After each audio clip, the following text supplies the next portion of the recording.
Hi there, welcome to TDCatTech and welcome to part 3 of my Rodecaster videos. I've had the product for a couple of weeks now and I'm really pleased with how well it works and how great it is to use.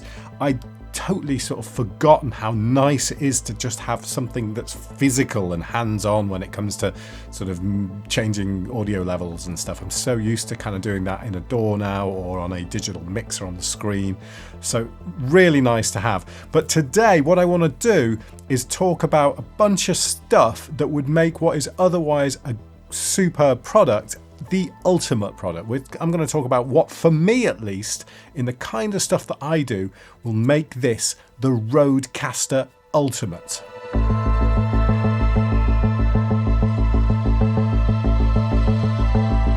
First of all, in this top left-hand corner, I mentioned this in a previous video, I don't think that it's very necessary to have information about the fact that this product has Class A preamps and stuff. You can have bad Class A preamps, you know. It doesn't actually mean anything. And use that space to shift those microphone 1, 2, 3, 4 kind of access points to the microphone controls. Shift those up to that top left-hand side, and at the top of each microphone, put a physical gain control. That would be lovely. Number 2, I want full EQ on all the mics. I don't want any of these effects. I don't want any kind of affect stuff, adding harmonics that don't exist. I don't want the big bottom, even though that it does kind of help a bit with the deeper stuff. I just want a normal EQ for all the mic channels. That's not too much to ask, right? I reckon they could probably do that in software. Number 3, improve the Bluetooth, because the Bluetooth on the calling side, so kind of the equivalent of the headset versus the headphone side, if you were to connect it to a computer, I want the quality, I would like the quality of that to be improved, because at the moment, I mean, it's like the bandwidth tops out at about 4K or something. It just sounds awful. And the TRRS calls sound amazing. They sound really good. So the Bluetooth needs to be improved to support higher bandwidth codecs, basically. Codecs that belong in 2020, not in 2015, when people first started using wireless headphones. As far as I/O is concerned, I'd like a balanced line out, as well as the monitor, because it already has balanced line out as far as the monitors are concerned, but I'd like a separate balanced line out and a balanced line in. So an additional fader with an actual, just a line in. That would be fantastic. And as far as, and other things, I'd like a digital out on the desk as well, so that I could just take it into some other equipment. Like ideal would be an XLR AES EBU connection, or even like a Toslink kind of ADAT, or just a normal coaxial SP diff would be nice. Just some kind of digital out on the desk itself to take it out, to take the master out to other hardware. Add a BRICKWALL limiter. With the current configuration, you have a compressor that sits sort of after everything else in the chain. I'd also like a BRICKWALL limiter at the end. I want something that can be configured to catch all crazy peaks. So I'm not going to drive the desk too hard. I'm not trying to create any kind of pumping effect by this. I just want something to catch those peaks, and a BRICKWALL limiter is what I want to do it. So just a simple effect where you set your gain and the attack time or whatever can be preset to just what you would normally have on a BRICKWALL limiter. And I just want that to just catch all those sort of crazy peaks that might just go off, you know, past the compressor, because the compressor only does up to 10:1, you see, and that's no good. It's not going to catch everything.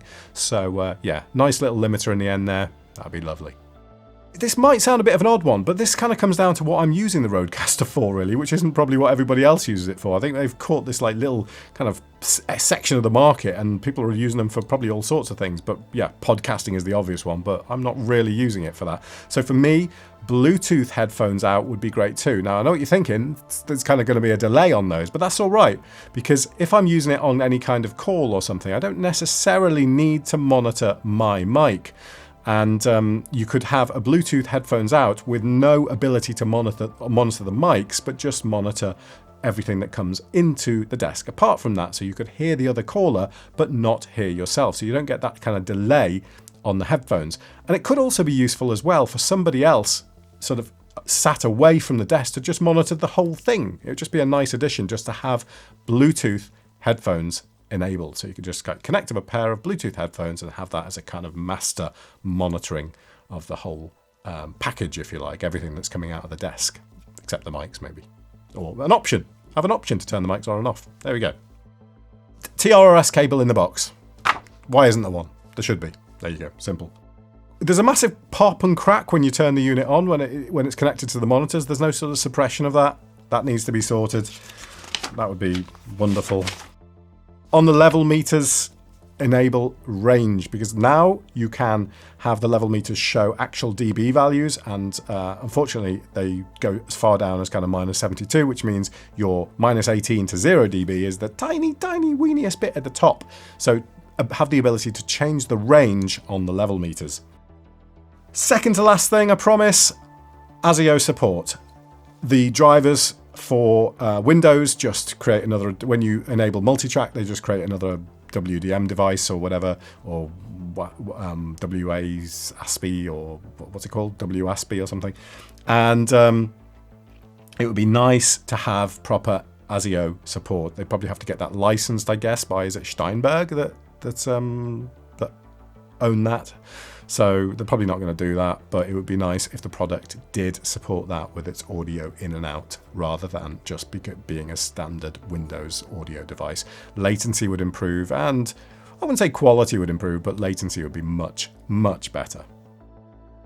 And finally, and this I know is a bit of a long shot, it would be really nice to be able to access the SD card and still have the desk running in every other respect, because at the moment the desk, when you access the SD card to pull files off it, everything else shuts down. So your audio goes off.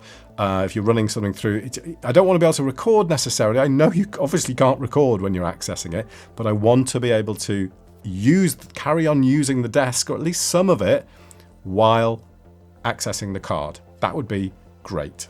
So there we go. There are my, how many things have I got? 1, 2, 3, 4, I don't know, about 11 or 12 things there that I would love on the Rodecaster Pro to make it my personal. This is all about what I would like based on my usage over the past couple of weeks and where I've found it sort of slotting in to my life and my workflow.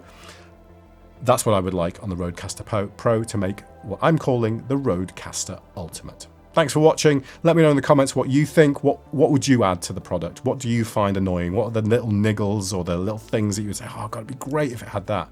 Let me know in the comments, and thanks for watching.